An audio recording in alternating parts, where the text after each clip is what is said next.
Hello my friends, welcome back to the Panzer Core 2 beta. Except that we are going to stop here. So, sorry about that. I can hear the disappointment already. No, seriously, the beta was only for 2 days. That was the maximum amount of time. So, as you guys have been watching this, I recorded all of this in the 2 days period, and here we're maybe a few hours away from the beta closing. So I recorded all of this in a 2-day period, and I thought that I would be able to just carry on when the main game comes out in March. So you'll likely see this video before the game is released, but the beta would have ended a long time ago. And so I personally learned a huge amount about the game in just a really small space of time, and I've made loads and loads of mistakes, but I still managed to reach this point pretty solidly. So this is actually the third campaign. The sort of grand campaign is just the various campaigns strung together. So this is where I am, and you know I've got all my units. Here they are, and I've repaired them all. As that's what we did the last episode, is that I repaired them all. And I've got like about 700 prestige, and there's also I've also got a whole set of heroes. I've got like about 5 heroes in total. I think I'd have to actually go around and unset them all to actually then get them all back. But 1, 2, 3...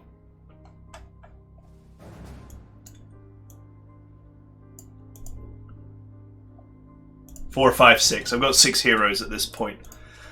So, anyway, if we go to the main menu and start a new campaign, you'll see that North Africa 1941 is actually one of the points. So this is literally the end of the first campaign. North Africa is actually the second campaign. And if I'm to fly through the options here,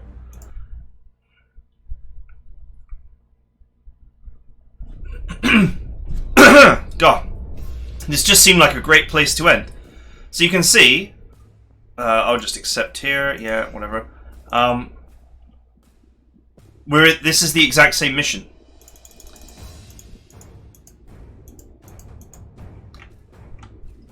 Except that, you know, a lot of the units here are 2-star, whereas most of my units are 1-star. But you don't get any heroes. I've got 6 heroes. If you start from this point, you don't get any heroes at all. Which is a bit of a shame. And there's a fair bit more prestige here, but roughly the same units deployed. 65 out of 72. I think I had 63 or thereabouts. But a little bit more money, but a lot of these units are actually not as good as the ones I had. I had all pioneers. This is actually a mixture of stuff. And more tanks. More cheaper things. God, what is it? No 21 centimeter gun. Etc. But I mean, it's a balanced set of things. So, yeah, comparing my progress with what you just get given by default and is meant to be winnable from this point on, yeah, I've done pretty good. But, as I said before, I've learned a huge amount from the first campaign, and I don't actually have time to start this one. Because the beta is going to end, the balance is going to change, and I believe that the save games are not going to work, possibly. The developer actually said that no guarantees that the save games will work. So I have no choice anyway. I have no choice but to stop. But we completed the first campaign on Field Marshal, and we did it blind, and I did it in 2 days. I crammed that in. But some things that I learned, which I didn't do in the campaign, but I learned, are different from Panzer Core 1. When you overstrength a unit... Hang on one second, I'm going to just kill the music because it's actually really loud on deployment. For some reason.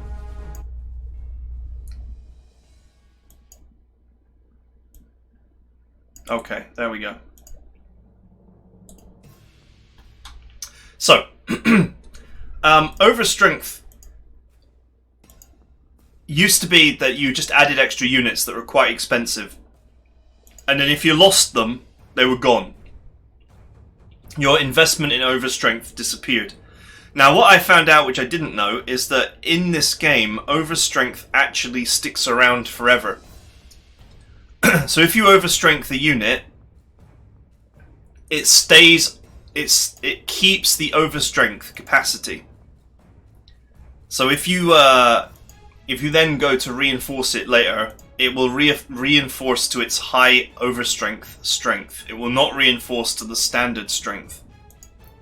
I did not know this, but that's actually pretty huge. Now the problem with overstrength is that it costs extra core slots.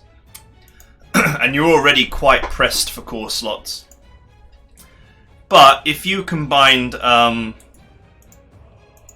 Panzer General or Infantry General, things that make tanks or infantry cost less core slots, with overstrength, you could actually get into a very powerful position quite early. In fact, let's discuss some of that now. There's a few things that I want to cover. So let's go back to the main menu. Yeah, it's been really fun. It's just, it's a shame that the beta is literally 2 days, and I don't think anyone can finish the whole game in 2 days. I've tried. I've finished the first campaign in 2 days, so I'm quite happy with that. But let's start a late game campaign as well, because I just want to show you how silly the game gets later on.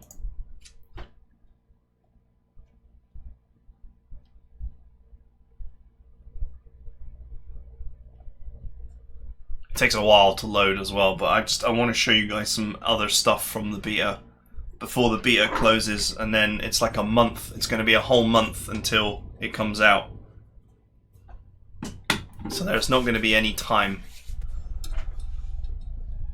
Sorry, there's not. I haven't got any more time to play it.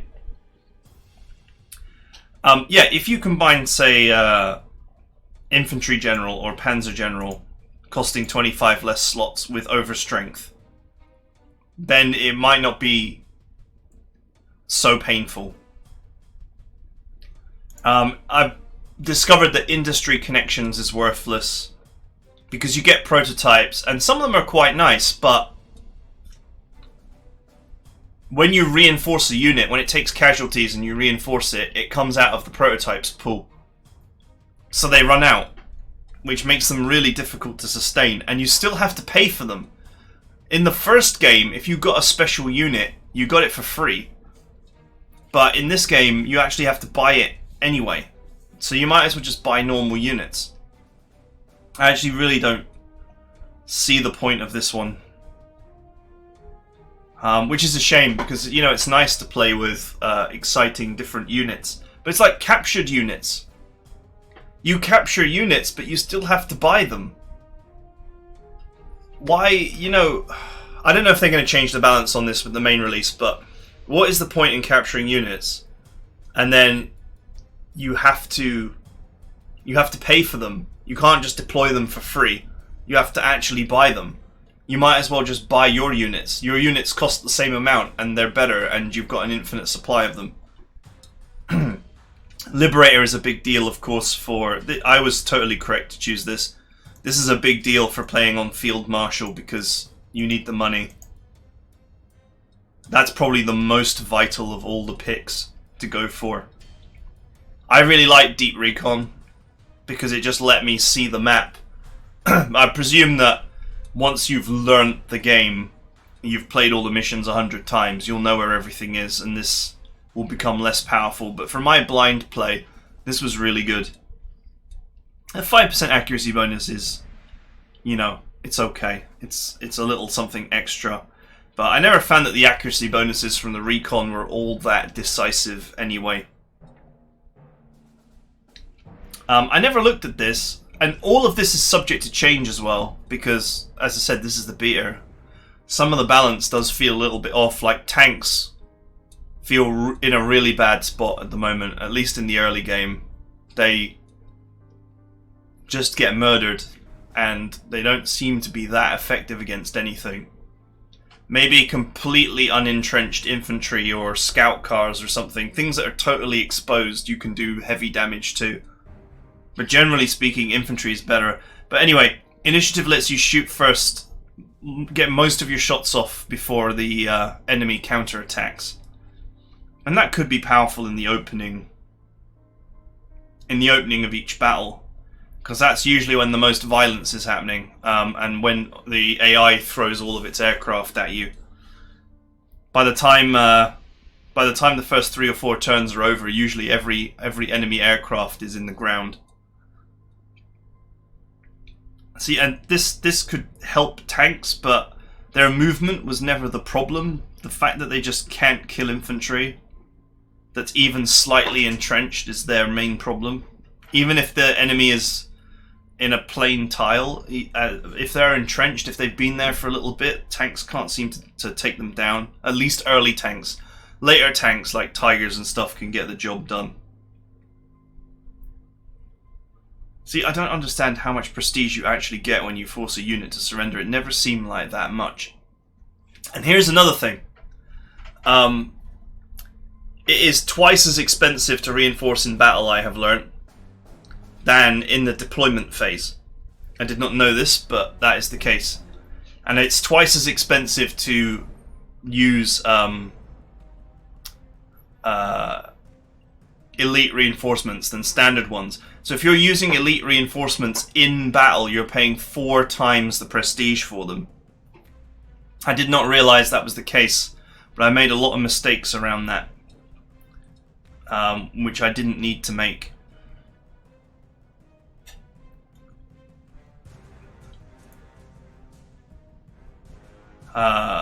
Heroes are actually really good, and this might actually be a quality pick now. Well, this anti-air veteran is also pretty potent.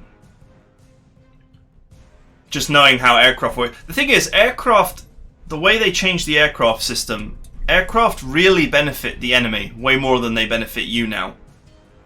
Because you're always on the attack, so you're always pushing towards their airports. And you are in a position where they can attack you, but you may not have the reach to attack them because you're not on the defensive, you're on the attack. So aircraft have been nerfed pretty heavily because of the way the whole air system works now has nerfed aircraft hugely. Gone are the days where your ball of aircraft swarm across the map, destroying everything in its path. Anyway, let's put Killer Team on just for fun. I want to just show you guys some stuff.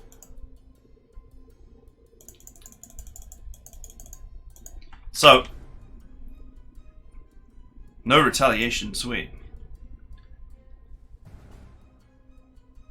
Provides support fire twice for each enemy attack. Wow, that's really powerful. Huh. Just what we were talking about. Replacements in battle cost as much as on the deployment phase.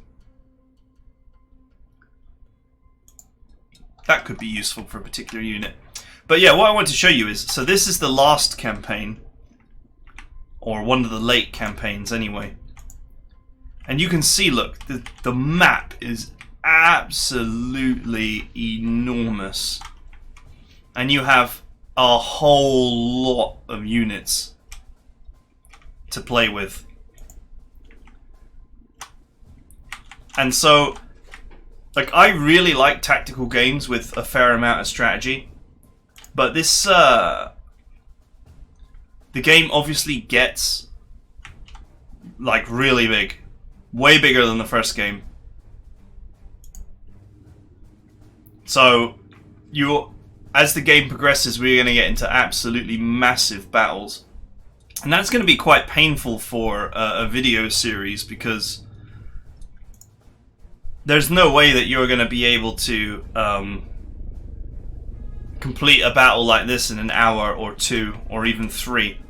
So you're going to have 3-part, 4-part videos for these battles towards the end. But yeah, you can see, look, I've got a tiger here. And this tiger can actually attack this entrenched infantry. I presume it's entrenched. Reasonably entrenched infantry. Without taking any damage. So the tank balance does get better later on. But it does seem like early on tanks are just total garbage. Which is a bit disappointing. I don't know who did this deployment, but this deployment is stupid. You really wanted the infantry in front. Because now the infantry can't attack, it's too far away. Although I suppose it doesn't really matter. I mean, they've deployed these units in a way that you can actually win this mission, so...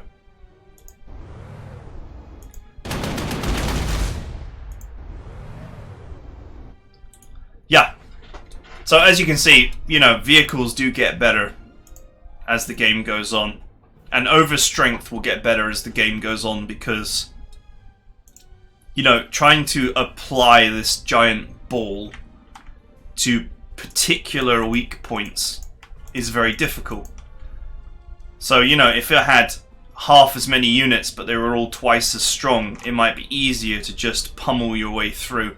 And that also makes overruns easier because you're more likely to just blast the enemy to bits in one attack, one swift attack.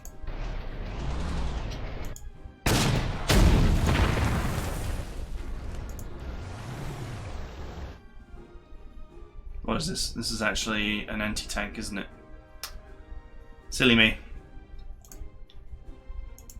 I thought it was artillery. I'm not familiar with all the late game units yet. They do look very pretty though.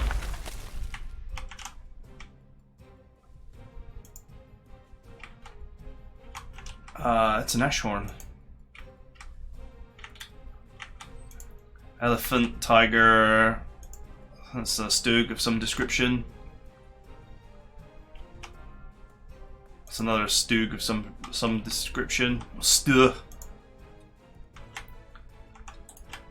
Yeah, so anyway, those are my thoughts, but yeah, the beta is over. I didn't want to just drop the campaign and not explain what's going on. So yeah, we could, when the game comes out, we could pick up from the exit to main menu. So when the game comes out, we could pick up from North Africa or Barbarossa if we wish. We could just pick up straight from the middle campaign. The early campaign, middle campaign, and the late campaign. We could pick up from the middle campaign. Or we could start again. The balance is probably going to change a fair bit, and I have learnt a lot.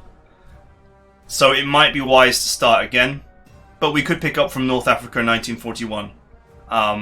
Either way, I have read on the internets, on the forums, the developers seem to believe that there's a fair chance that my save game won't work anyway, so that's fine. I'm happy to drop where what I've done so far anyway, but that is the score. So probably not the video you're expecting, but unfortunately I don't really have the time to play the game.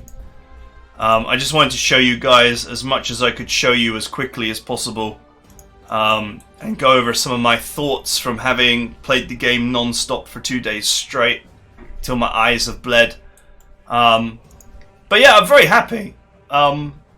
Considering that we played through blind and there's a number of things that I didn't understand about the prestige system, I'm in a very comparable position at the start of North Africa 1941 as the actual, if you choose to go there and start there. If anything, probably a slightly superior position because I've got so many heroes, even if I have slightly less money. But yeah, so I hope you guys have enjoyed the Panzer Corps 2 beta. This is the end of the beta. This is as much as I could record in 2 days. Now they're going to close the beta and we won't have the game for a month.